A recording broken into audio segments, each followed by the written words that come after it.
Bismillahirrahmanirrahim. Untuk kelas balaghah kita pada hari ini, kita akan belajar satu tajuk iaitu at-tibaq.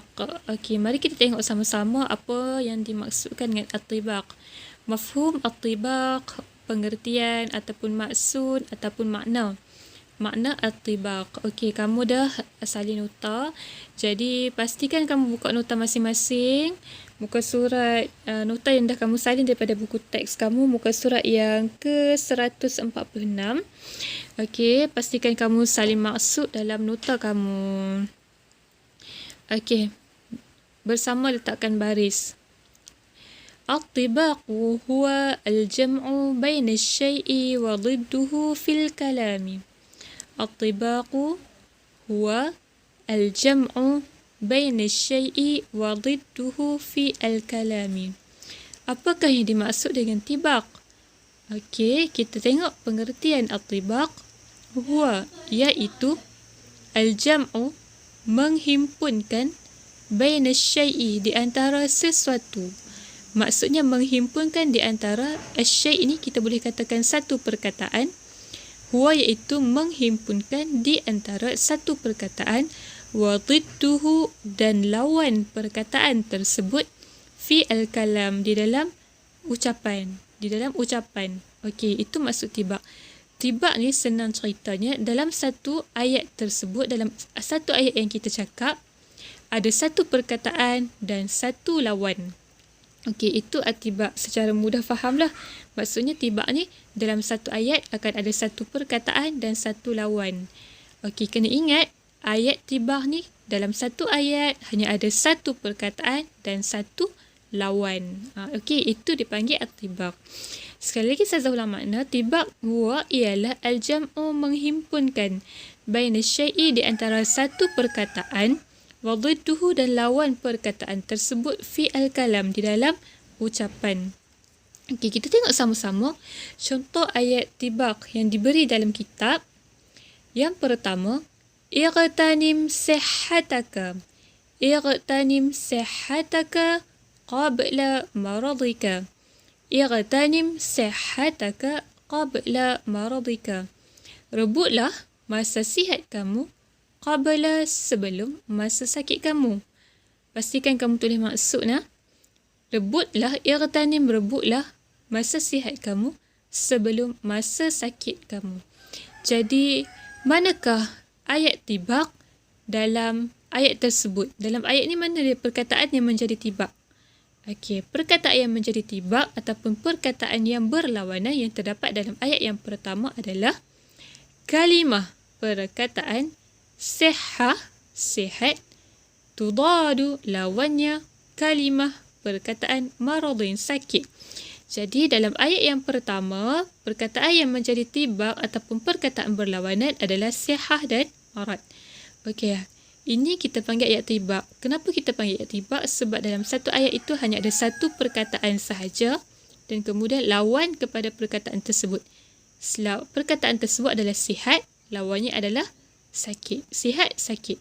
Satu perkataan dan satu lawan. Maka ayat itu kita panggil ayat tibaq. Harap kamu fahamlah dengan contoh yang pertama. Kita tengok pula contoh yang kedua. Innallaha khalaqas samawati wal arda. Innallaha khalaqas samawati wal arda. Sesungguhnya Allah khalaqa, telah menciptakan langit dan bumi. Manakah ayat tibaq dalam, manakah perkataan tibaq dalam ayat ni? Okey, kita tengok sama-sama. Kalimah as-samawati tudadu kalimah al-arda. Perkataan langit, tudadu, lawannya kalimah, perkataan bumi. Okey, jadi perkataan tibaq dalam ayat ini adalah langit, lawannya bumi. Kenapa dipanggil tibaq? Sebab dalam ayat ini hanya ada satu perkataan dan kemudian lawannya. Maka ini adalah ayat tibaq. Satu perkataan dan kemudian lawannya. Ini adalah ayat tibaq. Tengok pula contoh yang ketiga. Qala ta'ala wa annahu huwa amata wa ahya. Wa annahu, dan dialah, dan wa anna, dan sesungguhnya, huwa, dialah, dan sesungguhnya dialah. Siapakah dia? Allah. Huwa amatam, yang mematikan. Wa annahu huwa, dan sesungguhnya. Huwa, dialah. Amata, yang mematikan. Wa ahya, dan menghidupkan. Baiklah, yang manakah ayat tibak dalam perkataan tibak dalam ayat ini? Perkataan tibak ataupun perkataan yang berlawanan dalam ayat ini adalah kalimah, perkataan amata, mati. Tudadu, lawannya kalimah ahya, perkataan hidup. Okey, dalam ayat ini perkataan yang menjadi tibak ataupun perkataan berlawanan adalah mati dan hidup. Ada satu perkataan dan satu lawan, satu perkataan dan kemudian disebutkan lawannya, maka itu adalah ayat tibak. Okey, harap kamu faham dan kamu jelas apakah yang dimaksud dengan tibak. Kemudian firman Allah yang seterusnya, وَمَا يَسْتَوِي الْأَعْمَى وَالْبَصِيرُ, وَمَا, dan tidaklah, wama, dan tidaklah, yastawi, sama, al-a'ma, orang yang buta, wal-basiru, dan orang yang melihat. Wama, dan tidaklah, yastawi, sama, al-a'ma, orang yang buta, wal-basiru, dan orang yang melihat. Okey, maksudnya firman Allah dekat sini, orang yang buta tu orang yang jahil lah, yang tak menerima hidayah. Orang yang al-basir tu maksudnya orang yang menerima hidayah Allah. Orang yang tak mau menerima hidayah Allah, macam mana hidup dia? Dia sesat kat dunia, sesat kat akhirat. Umpama seorang yang buta lah, tak nampak jalan. Orang yang menerima hidayah Allah, bahagia di dunia, bahagia di akhirat. Maka dia seperti orang yang, perumpamaannya seperti orang yang melihat, orang yang nampak jalan. Jadi manakah perkataan tibak dalam ayat ini? Perkataan tibak adalah kalimah al-a'ma, perkataan buta. Tudadu, lawannya kalimah, perkataan al-basiru, melihat. Okey, jadi manakah perkataan tibak dalam ayat ini? A'ma, buta, lawannya basir, melihat. Okey, ini adalah ayat tibak. Kenapa kita kata tibak? Sebab kamu kena ingat tibak ni dalam satu ayat itu hanya ada satu perkataan dan kemudian lawannya. Satu sahaja perkataan dan kemudian lawan, maka itu adalah tibak. Okey, kalau nak bagi contoh dalam bahasa Melayu, Abu tinggi, manakala adiknya rendah. Abu tinggi, manakala adiknya rendah. Abu tinggi, manakala adiknya rendah. Okey, manakah tibak dalam ayat ini? Kita tulis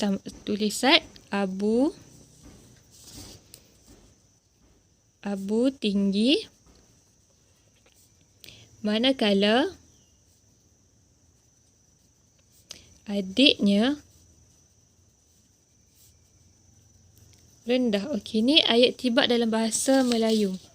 Abu tinggi manakala adiknya rendah. Okey, mana perkataan yang menjadi tibak dalam ayat ini? Perkataan yang menjadi tibak itu adalah tinggi. Hanya ada satu perkataan sahaja dan kemudian ada lawannya, rendah. Okey, Abu tinggi, adiknya rendah. Adiknya rendah. Okey, jadi tinggi, lawannya rendah. Bila ada satu perkataan dan kemudian disebutkan lawan dalam ayat tersebut, maka kita panggil ayat ini adalah ayat tibak. Okey, harap kamu jelas apa yang dimaksudkan dengan tibak. Okey, dan kemudian kita ke bahagian yang seterusnya, iaitu bahagian-bahagian tibak. Tibak ini, ayat tibak ini terbahagi kepada dua bahagian. Yang qasimu at-tibaqu ila qismain. Yang qasimu, sila salin maksud. Dalam nota yang kamu dah salin, yang qasimu terbahaginya tibak atau ayat berlawanan. Ayat yang mengandungi perkataan berlawanan, ataupun yang qasimu terbahaginya tibak ila kepada qismain, dua bahagian. Qismain, dua bahagian. Okey, tibak terbahagi kepada dua bahagian. Ayat tibak ni terbahagi kepada dua bahagian. Baiklah. Yang pertama, kita panggil al-ijabi.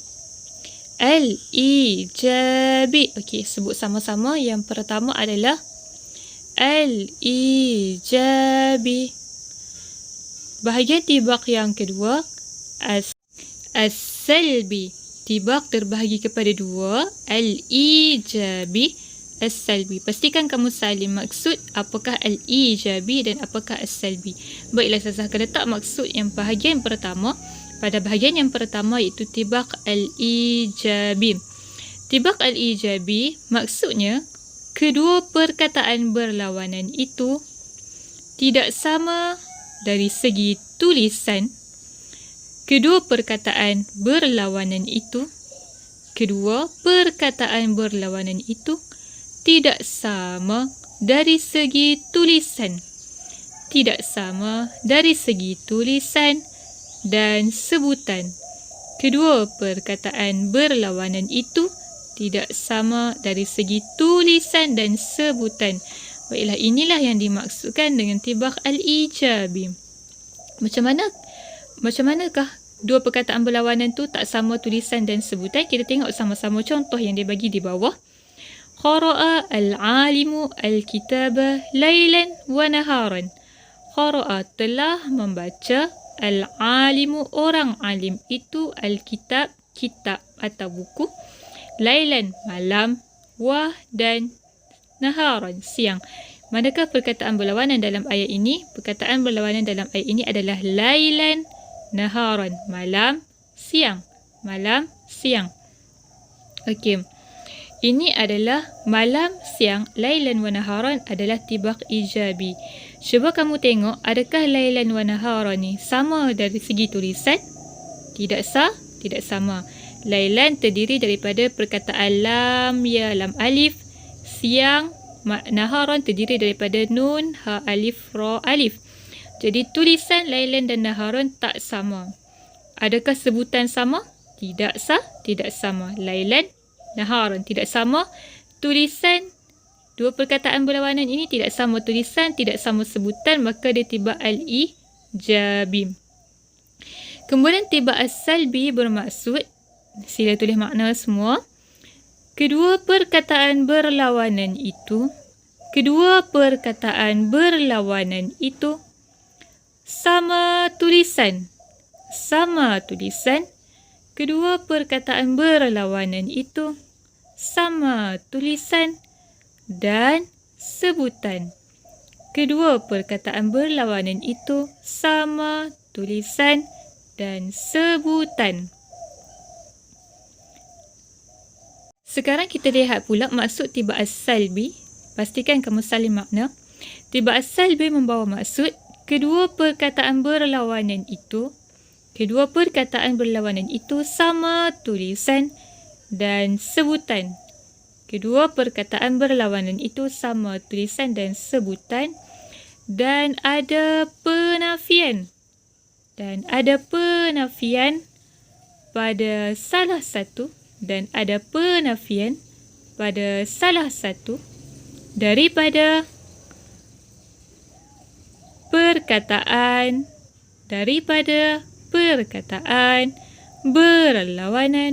perkataan berlawanan tersebut.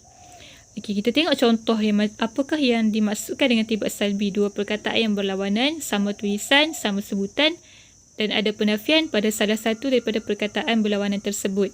Okey, contohnya adalah uhibbu al-khiyatata wala uhibbu at-tabakha. Uhibbu, apa maksud dia? Kamu semua dah tahu. Kamu mesti dah tahu apa maksud uhibbu.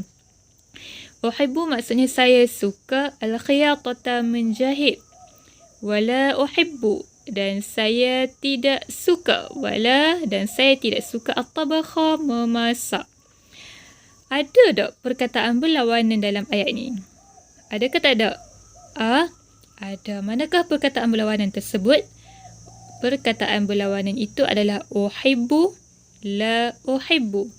Uhibbu, la uhibbu.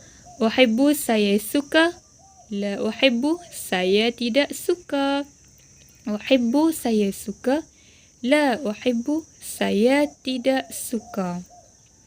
Uhibbu saya suka, la uhibbu saya tidak suka. Okey, jadi uhibbu Dan perkataan la uhibbu adalah tibaq dari kategori salbi.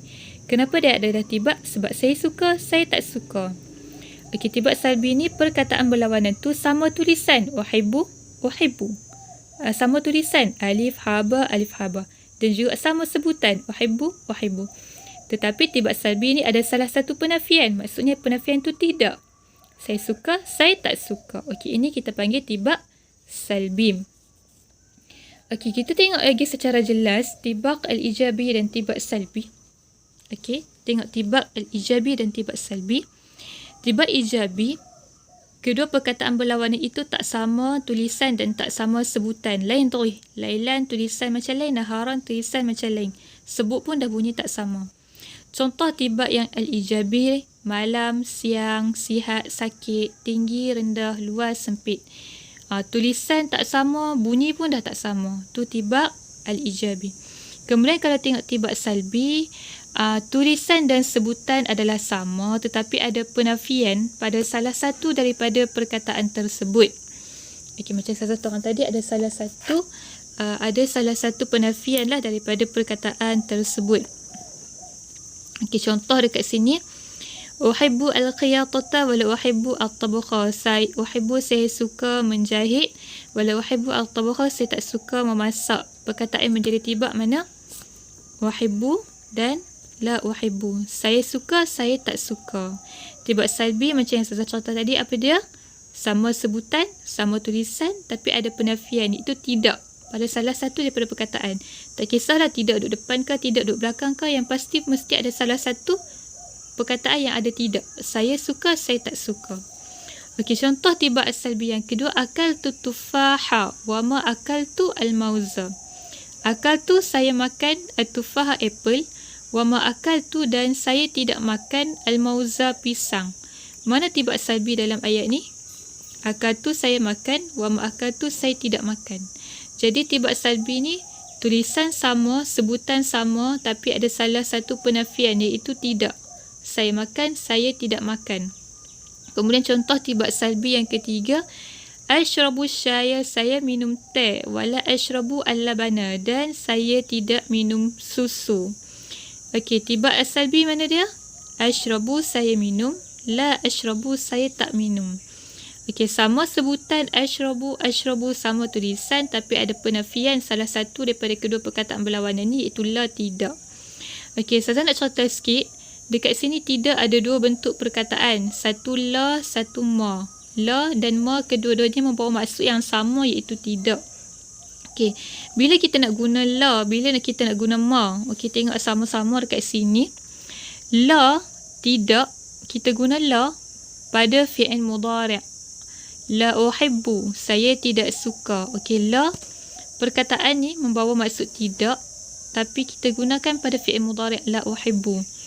Ma juga membawa maksud tidak tetapi bila kita guna ma pada fi'il madhi. Ma akaltu, ma akaltu. Akaltu adalah fi'il madhi. Ma jalastu, saya tak duduk. Ma qara'tu. Macam mana kita nak tahu fi'il madhi? Fi'il madhi ada ta macam ni kan kat belakang. Okey, jadi tidak tu dalam bahasa Arab ada la, ada ma. Tapi bila kita nak guna la, bila kita nak guna ma, kita guna la pada fi'il mudhari', kita guna ma pada fi'il madhi.